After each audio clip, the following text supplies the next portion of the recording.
ओम नमो भगवते वासुदेवाय नमः। नमस्कार दोस्तों, स्वागत है आप सभी का हमारे यूट्यूब चैनल पावरफुल हिंदू धर्म में। आप सभी पर श्री भगवान हरि विष्णु की कृपा सदा और सर्वदा बनी रहे। आप सभी को नए वर्ष की हार्दिक शुभकामनाएं। आज हम आप सभी को श्रीमद् भागवत गीता में कथा अध्याय 22 और 23 का रसपान कराएंगे। आगे की कथा में हमने श्रवण किया था सूर्य के रथ और उसकी गति का वर्णन तथा भिन्न भिन्न ग्रहों की स्थिति और उसकी गति का वर्णन।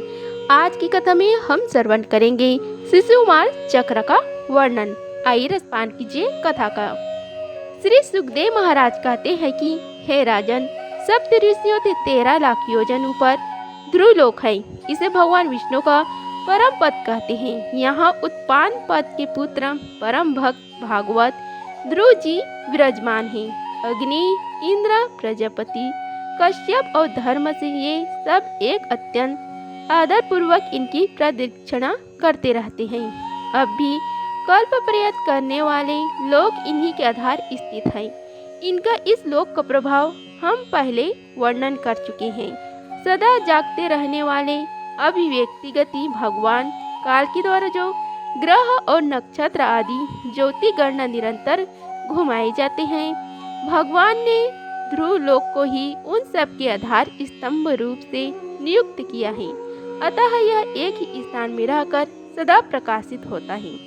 जिस प्रकार दाएं चढ़ने के समय अनजान को कूदने वाले पशु छोटी, बड़ी और मध्यम रस्सी में बांधकर क्रमशः निकट, दूर और मध्य में रहकर खंबे के चारों ओर मंडल बांधकर घूमते रहते हैं, उसी प्रकार सारे नक्षत्र और ग्रहगण बाहर भीतर के क्रम से इस काल चक्र में नियुक्त होकर ध्रुव लोक का ही आश्रय लेकर वायु की प्रेरणा से कल्प के अंत तक घूमते रहते हैं। जिस प्रकार मेघ और बाज आदि पक्षी अपने कर्मों की सहायता से वायु के अधीन रहकर आकाश में उड़ते रहते हैं, उसी प्रकार ये ज्योति गणना भी प्रकृति और पुरुष के संयोगवश अपने अपने कर्मों के अनुसार चक्कर काटते रहते हैं, पृथ्वी पर नहीं रहती।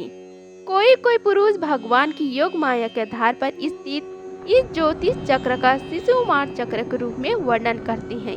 यह शिशुमार कुंडली मारे हुए हैं और इसका मुख्य नीचे की ओर है। इसकी पूंछ के सिरे पर ध्रुव स्थित है। पूंछ के मध्य भाग में प्रजापति, अग्नि, इंद्र और धर्म है। पूंछ की जड़ में धाता और विधाता है। इसके कटी प्रदेश में सप्त ऋषि हैं। यह शिशुमार दाहिने ओर की ओर सिकुड़कर कुंडली मारे हुए हैं। ऐसी स्थिति में अभिजीत से लेकर पुनः सूर्य उपरांत जो उत्तर नारायण के 14 नक्षत्र हैं, वह इसके दाहिने भाग में है और पुष्य से लेकर उत्तरा आषाढ़ पर्यंत जो दक्षिण आयन के 14 नक्षत्र हैं, वह बाएं भाग में है। लोक में भी जब शिशुमार कुंडलाकार होता है, तब उसके दोनों ओर के अंगों की संख्या समान रहती है। उसी प्रकार यह नक्षत्र संख्या में भी समानता है। इसकी पीठ में अजीविथी, मूल, पूर्वाषाढ़ा और उत्तरा आषाढ़ा नाम की 3 नक्षत्रों का समूह है और उधर में आकाश गंगा है। हे राजन, इसके दाहिने और बाएं कटी तटों में पुनः वसु और पुष्य नक्षत्र हैं। पीछे के दाहिने और बाएं चरणों में अद्रा और अश्लेषा नक्षत्र हैं तथा दाहिने और बाएं नथुने में क्रमशः अभिजीत और उत्तरा आषाढ़ हैं। इसी प्रकार दाहिने और बाएं नेत्र में श्रवण और पूर्वा आषाढ़ एवं दाहिने और बाएं कानों में धनिष्ठा और मूल नक्षत्र हैं। माघा आदि दक्षिण आयन के 8 नक्षत्र बाएं पसलियों में और विपरीत क्रम से मृगशिरा आदि उत्तर नारायण के 8 नक्षत्र दाहिनी पसलियों में हैं। सतभिषा और ज्येष्ठा ये 2 नक्षत्र क्रमशः दाहिने और बाएं कंधों की जगह है।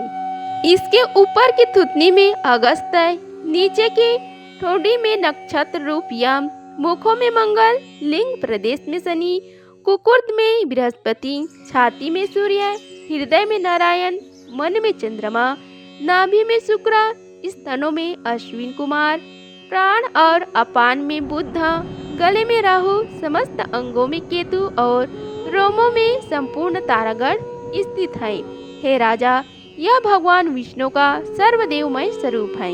इसका नित्य प्रति संयम काल के समय पवित्र और मौन होकर दर्शन करते हुए चिंतन करना चाहिए तथा इस मंत्र का जाप करते हुए भगवान की स्तुति करनी चाहिए। संपूर्ण ज्योति गणना के आश्रय काल चक्र स्वरूप सर्वदेव अधिपति परम पुरुष परमात्मा का हम नमस्कार पूर्वक ध्यान करते हैं। ग्रह, नक्षत्र और तारों के रूप में भगवान का आदि दैविक रूप प्रकाशित हो रहे हैं। वह तीनों समय उपयुक्त मंत्र का जाप करने वाले पुरुषों के पाप नष्ट कर देता है। जो पुरुष प्रातः, मध्यम और संयम तीनों काल उनके इस अधिदैविक स्वरूप का नित्य प्रति चिंतन और वंदना करता है, उसके उस समय किए हुए पाप तुरंत नष्ट हो जाते हैं। प्रकार श्रीमद् भगवत गीता के महापुराण में पंचम स्कंद में कथा अध्याय 22 का समाप्त हुआ। आई रसपान कीजिए कथा अध्याय 23 का, जिसमें वर्णन है राहु आदि की स्थिति, अतल आदि नीचे के लोगों का वर्णन। श्री सुखदेव महाराज कहते हैं कि हे परीक्षित, कुछ लोगों का कथन है कि सूर्य के 10,000 योजन नीचे राहु नक्षत्रों के समान घूमता है। इसने भगवान की कृपा से ही देव तत्व और ग्रह तत्व प्राप्त किया है। स्वयं यह सिंह का पुत्र असुराधाम होने के कारण किसी प्रकार इस पद की योग्य नहीं है। इसके जन्म और कर्मों का हम आगे वर्णन करेंगे। सूर्य को जो यह अत्यंत तपता हुआ मंडल है, उसका विस्तार 10,000 योजन बतलाया जाता है। इसी प्रकार चंद्रमंडल में विस्तार 12,000 योजन है और राहु का 13,000 योजन। अमृतपान के समय राहु देवता के वेश में सूर्य और चंद्रमा के बीच में आकर बैठ गया था। उस समय सूर्य और चंद्रमा ने इसका भेद खोल दिया था। इस बैर को याद कर वह पूर्णिमा और अमावस्या पर उन पर आक्रमण करता रहता है। यह देखकर भगवान सूर्य और चंद्रमा की रक्षक ने उन दोनों के पास अपनी प्रिय आयुध सुदर्शन चक्र को नियुक्त कर दिया। वह निरंतर घूमता रहता है, इसलिए राहु उसके असहज तेज से उद्विग्न और चकित चित होकर मुहूर्त मात्र उनके सामने टिक कर फिर सहसा लौट आता है। उसकी उतनी ही देर उनके सामने ठहरने की योग को लोग गणना कहते हैं। राहु से 10,000 योजन नीचे सिद्ध, चारण और विद्याधर है आदि की स्थान है। उसके नीचे जहाँ तक वायु की गति है और बादल दिखाई देते हैं, उसे अंतरिक्ष लोक है। यह यक्ष, राक्षस, पिशाच, प्रेत और भूतों का विहार स्थल है। उससे नीचे 100 योजन की दूरी पर यह पृथ्वी है, जहाँ तक हंस, गिद्ध, बाज और गरुड़ आदि प्रधान पक्षी उड़ सकते हैं, वहीं तक इसकी सीमा है। पृथ्वी की विस्तार और स्थिति आदि का वर्णन तो हो ही चुका है। इसके भी नीचे अतल, वितल, सुतल, तलातल, महातल, रसतल और पताल नाम के 7 विभू गर्भ स्थित बिलियन लोक हैं। ये एक के नीचे एक 10-10 हजार योजन की दूरी पर स्थित हैं और इनमें से प्रत्येक की लंबाई चौड़ाई भी 10-10 हजार योजन ही है। ये भूमि की बिल में भी एक प्रकार के स्वर्ग ही है। इनमें स्वर्ग से भी अधिक विषय, भोग, ऐश्वर्य, आनंद, संतान, सुख और धन संपत्ति है। यहाँ के वैभवपूर्ण भवन, उद्यान और क्रीड़ा स्थल में दैत्य, दानव और नाग तरह तरह की मायामयी क्रीड़ाएं करते हुए निवास करते हैं। वे सब ग्रह स्थित धर्म का पालन करने वाले हैं। उनके स्त्री, पुत्र, बंधु, बांधव और सेवक लोग उनसे बड़ा प्रेम रखते हैं और सदा प्रसन्नचित रहते हैं। उनके भोगों में बाधा डालने की इंद्र आदि में सामर्थ्य नहीं है।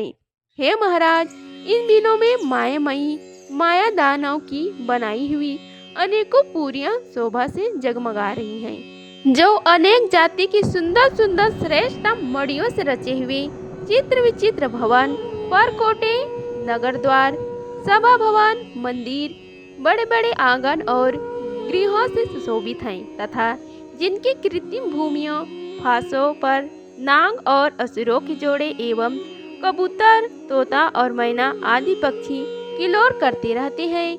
ऐसे पताल अधिपतियों के भव्य भवन उन पुरियों की शोभा बढ़ाते रहते हैं। वहाँ के बगीचे भी अपनी शोभा से देवलोक के उद्यान की शोभा को मात करते हैं। उनमें अनेक वृक्ष हैं जिनकी सुंदर डालियाँ फल फूलों के गुच्छों और कोमल कपलों के भार से झुकी रहती हैं तथा जिन्हें तरह तरह की लताओं ने अपने अंग पास बांध रखा है। वहाँ जो निर्मल जल से भरे हुए अनेकों जलाशय हैं उनमें विविध विहंगों के जोड़े विलास करते रहते हैं।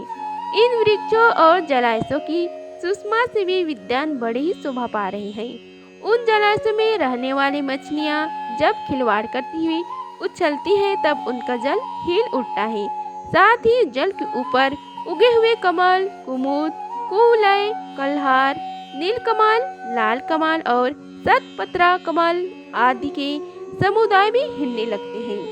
इन कमलों की वनों में रहने वाले पक्षी अविराम क्रीड़ा कौतुक करते हुए भांति भांति की बड़ी मीठी बोली बोलते रहती हैं, जिसे सुनकर मन और इंद्रियों को बड़ा ही आह्लाद होता है। उस समय समस्त इंद्रियों में उत्सव सा छा जाता है। वहाँ सूर्य का प्रकाश नहीं जाता, इसलिए दिन रात आदि काल विभाग कभी कोई खटका नहीं देखा जा सकता। वहाँ के संपूर्ण अंधकारों को बड़े बड़े नागों के मस्तकों की मड़ियाँ दूर करती हैं। इन लोगों के निवासी जन औषधि, रसायन, रस, अन्नपान और स्नान आदि के सेवन करते हैं। वे सभी पदार्थ दिव्य होते हैं। इन दिव्य वस्तुओं के सेवन से उन्हें मानसिक या शारीरिक रोग नहीं होते तथा झुर्रियाँ पड़ जाना, बाल पक जाना, बुढ़ापा आ जाना, देह का कांतिहीन हो जाना, शरीर में दुर्गंध आना, पसीना चूना, थकावट अथवा शीतलता आना तथा आयु के साथ शरीर की अवस्थाओं का बदलना, ये कोई विकार नहीं होते। वे सदा सुंदर, स्वस्थ, जवान और शांति संपन्न रहते हैं। उन पूर्ण पुरुषों की भगवान के तेज रूप सुदर्शन चक्र के सिवा और किसी साधन से मृत्यु नहीं हो सकती। सुदर्शन चक्र तो आते ही भय के कारण असुर रमणियों का गर्भस्त्राव और गर्भपात हो जाता है। अतः लोक में माया दानव का पुत्र असुर बल रहता है। उसने 96 प्रकार की माया रची है। उनमें से कोई कोई आज भी माई पुरुषों में पाई जाती है। उसने एक बार जमाई ली थी। उस समय उसके मुख से सवर्णिया केवल अपने वर्ण के पुरुषों से रमण करने वाली, कामनी अन्य वर्णों के पुरुषों में भी समागम करने वाली और पुरुषली अत्यंत चंचल स्वभाव वाली तीन प्रकार की स्त्रियां उत्पन्न हुई। ये उस लोक में रहने वाले पुरुषों को हाटाक नाम का रस पिलाकर संभोग करने में समर्थ बना लेती है और फिर उनके साथ अपनी हाव भाव मई चितवन, प्रेममयी मुस्कान, प्रेम लाभ और आलिंगन आदि के द्वारा यथेष्ट रमण करती रहती है। उस हाटक रस को पीकर मनुष्य मदहंस हो जाता है और अपने को 10,000 हाथियों के समान बलवान समझकर मैं ईश्वर हूँ, मैं सिद्ध हूँ, इस प्रकार बढ़ा बढ़ाकर बातें करने लगता है। उसके नीचे वितल लोक में भगवान हटकेश्वर नामक महादेव जी अपने पार्षद भूतगणों के सहित रहते हैं। वे प्रजापतियों की सृष्टि की वृद्धि के लिए भवानी के साथ विहार करते रहते हैं। उन दोनों के तेज से वहाँ हट की नाम की एक श्रेष्ठ नदी निकली। उसके जल को वायु से प्रज्वलित अग्नि बड़े उत्साह से पीता है। वह जो हाटक नाम का सोना थूकता है, उससे बने हुए आभूषणों को दैत्य राजों के अंतःपुरों में स्त्री पुरुष सभी धारण करते हैं। वितल के नीचे सुतल लोक है। उसमें महायशस्वी पवित्र कीर्ति विरोचन पुत्र बलि रहते हैं। भगवान इंद्र का प्रिय करने के लिए अदिति के गर्भ से वटुन वामन रूप में अवतरित होकर उनसे 3 लोक छीन लिए थे। फिर भगवान की कृपा से ही उनका इस लोक में प्रवेश हुआ। यहाँ उन्हें जैसे उत्कृष्ट संपत्ति मिली हुई है, वैसे इंद्र आदि के पास भी नहीं है। अतः वे उन्हीं पूज्यात्मा प्रभु की अपने धर्म आचरण द्वारा आराधना करते हुए यहाँ आज भी निर्भरता पूर्वक रहते हैं। हे राजन, संपूर्ण जीव के नियंता एवं आत्मस्वरूप परमात्मा भगवान वासुदेव जैसा पूज्यात्मा पवित्रतम पात्र के आने पर उन्हें परम श्रद्धा और आदर के साथ स्थित चित्त से दिए हुए भूमिदान का यह कोई मुख्य फल नहीं है कि बलि को सुतल लोक का ऐश्वर्य प्राप्त हो गया। यह ऐश्वर्य तो अनियत है, किंतु वह भूमिदान तो साक्षात मोक्ष का ही द्वार है। भगवान का तो चीखने, गिरने और फिसलने के समय विवश होकर एक बार नाम लेने से भी मनुष्य सहसा कर्म बंधनों को काट देता है, जबकि मुमुक्ष लोग इस कर्म बंधन को योग साधन आदि अन्य अनेकों उपायों को आश्रय लेने पर भी बड़े कष्ट से नहीं काट पाते। अतएव अपने संयमी भक्त और ज्ञानियों को स्वरूप प्रदान करने वाले और समस्त प्राणियों के आत्मा श्री भगवान को आत्मभाव से किए हुए भूमि दान का यह फल नहीं हो सकता। भगवान ने यदि बलि को उसके सर्वस्व दान के बदले अपनी भी स्मृति कराने वाला यह मायामय भोग और ऐश्वर्य ही दिया तो उन्होंने उस पर कोई यह अनुग्रह नहीं किया। जिस समय कोई और उपाय न देखकर भगवान ने याचना के छल से उसका त्रिलोक की राज्य छीन लिया और उसके पास केवल उसका शरीर मात्र ही शेष रहने दिया, तब वरुण के पास में बंद कर पर्वत की गुफा में डाल दिए जाने पर उसने कहा कि यह ऐश्वर्यशाली इंद्र विद्वान होकर भी अपना सर्वोच्च स्वार्थ सिद्ध करने में कुशल नहीं है। इसने सम्मति लेने के लिए अन्य भाव से बृहस्पति जी को अपना मंत्री बनाया, फिर भी उनकी अवहेलना करके इसने श्री भगवान विष्णु से उनका दास्य न मांगकर उनके द्वारा मुझसे अपने लिए ये भोग ही मांगे। ये तीन लोग तो केवल मनवंतर तक ही रहते हैं, जो अनंत काल का एक अव्यय मात्र है। भगवान के कैकर्य के आगे भला इन तुच्छ भोगों का क्या मूल्य है।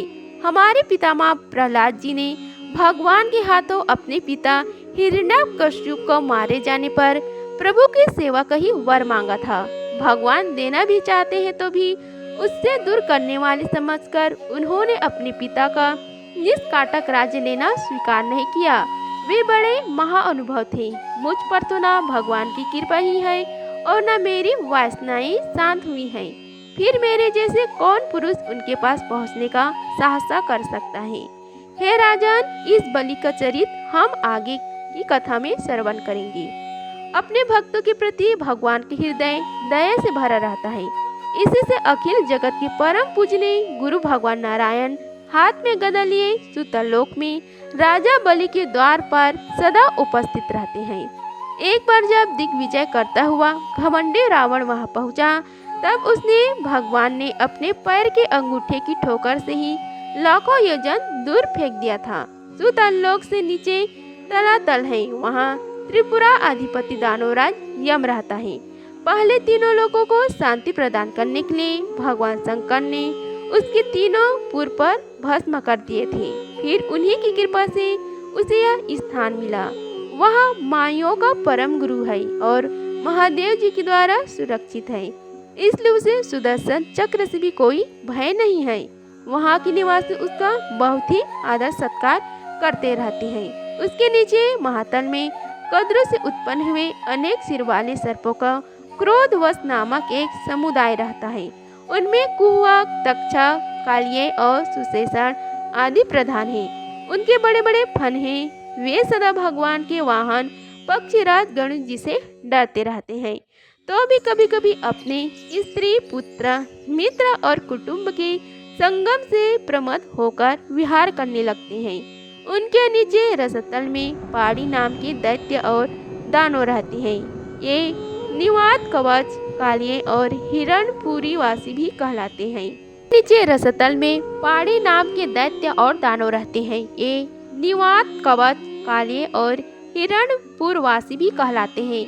इनका देवताओं से विरोध है। ये जन्म से ही बड़े बलवान और महान साहसी होते हैं, किंतु जिनका प्रभाव संपूर्ण लोकों में फैला हुआ है, उन श्री हरि के तेज से बड़ा अभिमान चूर्ण हो जाने के कारण ये सर्पों के समान लुक छिप कर रहते हैं तथा इंद्र की दूती सर मार के कहे हुए मंत्र स्वरूपण वाक्य के कारण सर्वदा इंद्र से डरते रहते हैं। रसतल के नीचे पताल है। वहाँ संग, कुलिक, महासंग, श्वेत, धनंजय, धृतराष्ट्र, संगचूर्ण, कंबल, अश्वस्तर और देवदत्त आदि बड़े क्रोधी और बड़े बड़े फन वाले नाग रहते हैं। इनमें वासुकी प्रधान है। उनमें से किसी के 5, किसी के 7, किसी के 10, किसी के 100 और किसी के 1000 सिर है।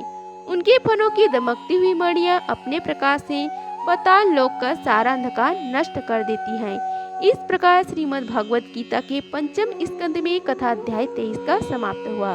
अगर आप सभी को यह वीडियो अच्छी लगी होगी तो वीडियो को लाइक कीजिए, चैनल को सब्सक्राइब कीजिए और कमेंट बॉक्स में जय श्री हरि लिखिए। धन्यवाद। मिलते हैं अगली कथा में, तब तक के लिए जय श्री राधे कृष्णा।